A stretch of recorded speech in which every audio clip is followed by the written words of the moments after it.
اپنے چہرے دیکھیں, اپنے دماغ دیکھیں. کسی بھی پاکستانی کو کسی ایسے ملک میں بھیج دیں, نہ اس کو زبان آتی ہو, نہ اس ملک کی ABC کا پتہ ہو, مگر وہاں بھی وہ جا کر اپنی جگہ بنا لیتا ہے اور وہاں بھی جا کر ترقی یافتہ لوگوں میں شمار ہوتا ہے. آپ اپنی مثال دیکھ لیں.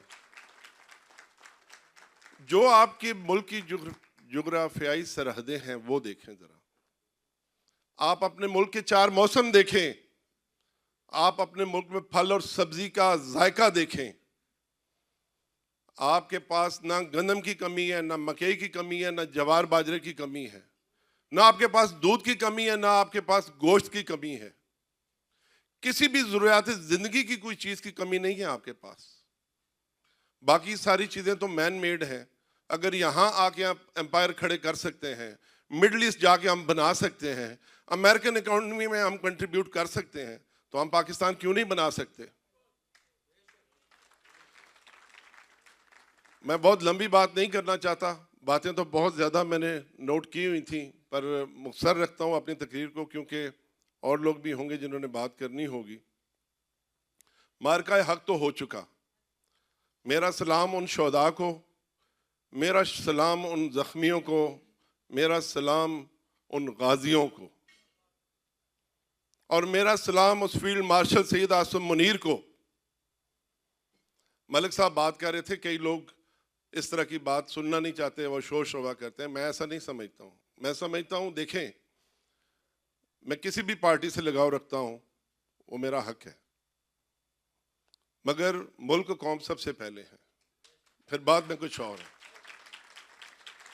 عاصم منیر جو فیلڈ مارشل ہیں, انہوں نے اپنا آپ پاکستان کو وقف کیا ہے, اور میں یہ بات قسم کھا کے کہہ سکتا ہوں. لوگ سمجھتے ہوں گے اس بندے کو اقتدار کی لالچ ہے. کوئی اقتدار کی لالچ نہیں ہے. اقتدار کی لالچ ہوتی تو ایران نہ جاتے اس جنگ کی حالت میں.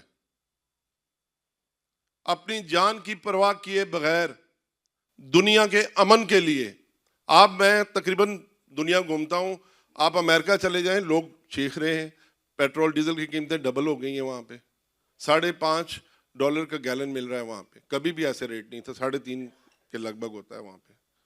آپ UK اپنے آپ کو دیکھ لیں, £2 کا لیٹر آپ ڈیزل لے رہے ہیں.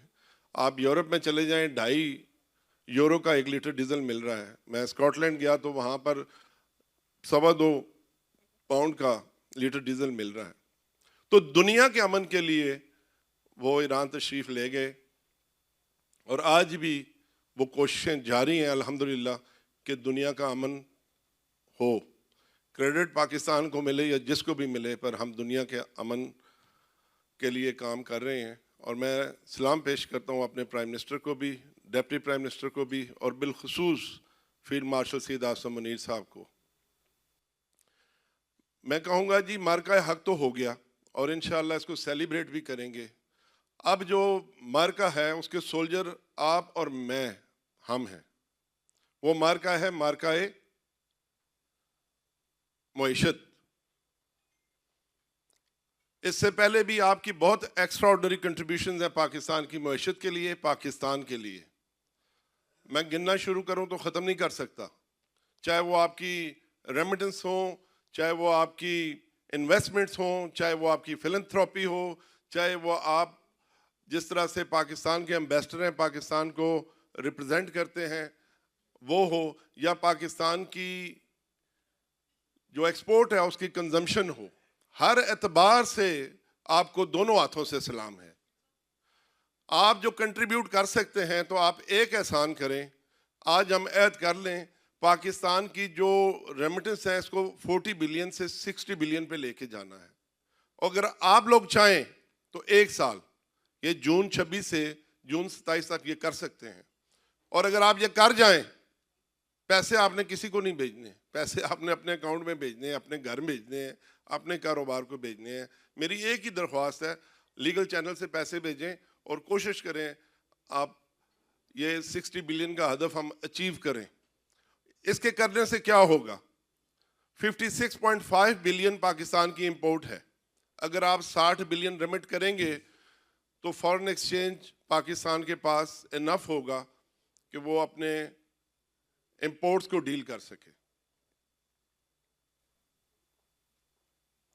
اور دوسرا, کوشش کریں جس انداز میں بھی آپ اپنی صلاحیتوں کے ذریعے, اپنے علم کے ذریعے اور اپنے پیسوں کے ذریعے اگر آپ پاکستان میں ایک بندے کا روزگار ہو یا 1000 بندے کا روزگار ہو, کوشش کریں وہاں پر ہم اپنی کنٹریبیوشن کو بڑھائیں تاکہ پاکستان کی معیشت مستحکم ہو سکے اور پاکستان دن دگنی رات چگنی ترقی کر سکے, جو اس کا اصل مقام ہے وہاں پہنچ سکے.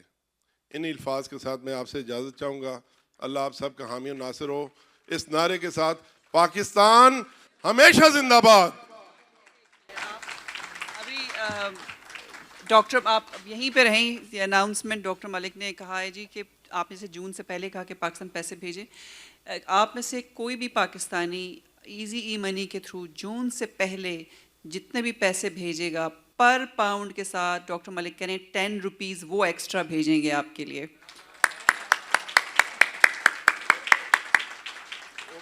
میں نے ملک صاحب سے وعدہ کیا تھا, میں نے ایک وعدہ کیا ہوا ہے, میں نے بھی اور ایک اور ہماری بہت ہی امپورٹنٹ پاکستان کی شخصیت, اس وقت تو دنیا کی امپورٹنٹ شخصیت ہیں, اور انشاءاللہ عنقریب وہ وعدہ ہم پورا کریں گے. آپ سے مانچسٹر آئیں گے پوری شان و شوکت کے ساتھ اپنے بہنوں بھائیوں دوستوں سے ملنے کے لیے انشاءاللہ. جی بہت شکریہ آپ کا, تھینک یو آپ آئے.